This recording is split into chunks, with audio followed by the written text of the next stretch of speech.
What if everything you believe about discipline is wrong? For most of us, when we hear that word, we think of pure willpower. We imagine pushing a giant boulder uphill, gritting our teeth, and forcing ourselves to do things we don't want to do. It's this constant, exhausting battle against our own desires, against the current of distractions. And what's the result? We end up tired, drained, and more often than not, feeling like we failed yet again. We tell ourselves, I just don't have enough self-control, but what if that's the wrong way to look at it? What if the problem isn't a lack of willpower at all? Let's take a step back, way back, to the architects of ancient societies. Think of the Stoic philosophers, the disciplined monks, or the master craftsmen of old. They possessed a level of focus and consistency that seems almost superhuman to us today. But they understood a secret, a forgotten principle that we've almost completely lost. True, lasting discipline isn't about force, it's about design. They didn't rely on moment-to-moment willpower.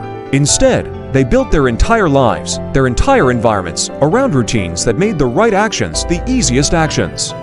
Their discipline wasn't a choice they had to remake every single minute. It was the natural outcome of how their world was structured. For them, the environment itself was the source of their focus, not a battlefield for the mind. Imagine a day that flows like a river, guided by ritual and rhythm.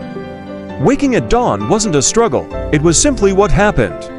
The morning's work, the afternoon's study, the evening's reflection, these weren't items on a to-do list to be agonized over. They were part of a steady, predictable pulse. Discipline was as natural and unconscious as breathing. The right path was the path of least resistance because they had intentionally designed it that way. There was no need to fight temptation when temptation was rarely even present. Now, look at our modern lives. We've traded this kind of structured existence for what we call chaotic freedom. Our phones are buzzing with 1,000 notifications. Our schedules are a tangled mess of competing priorities. Our environment is practically engineered to distract us, to pull us in 100 different directions at once. We're constantly bombarded with choices, and we're expected to use our finite willpower to navigate this storm every single day. We've lost the art of designing our lives. We've outsourced our focus to apps and our routines to chance. We're trying to swim against a tsunami of distractions, and then we wonder why we feel like we're drowning. So, the fundamental question we need to ask ourselves is not, how can I get more willpower?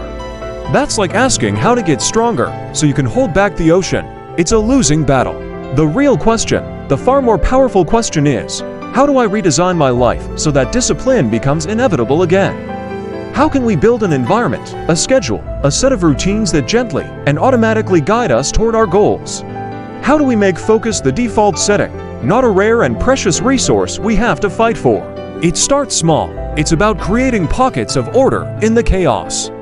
Maybe it's putting your phone in another room for the first hour of the day.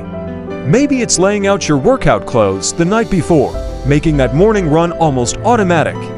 It's about crafting a morning ritual that sets the tone for your entire day, or an evening wind down that ensures you get the rest you need. You are the architect of your life. The raw materials are your time, your space, and your attention.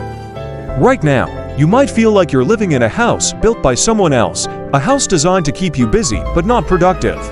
But you have the power to renovate. You can start building a life where doing the right thing feels easy, natural, and effortless. Where your environment supports your ambitions instead of sabotaging them. The ancients knew that a well-designed life is a disciplined life. They didn't have more willpower than us. They just had more wisdom about how to use it, or rather, how to not need it in the first place. The path to reclaiming your focus and achieving your goals isn't through more struggle.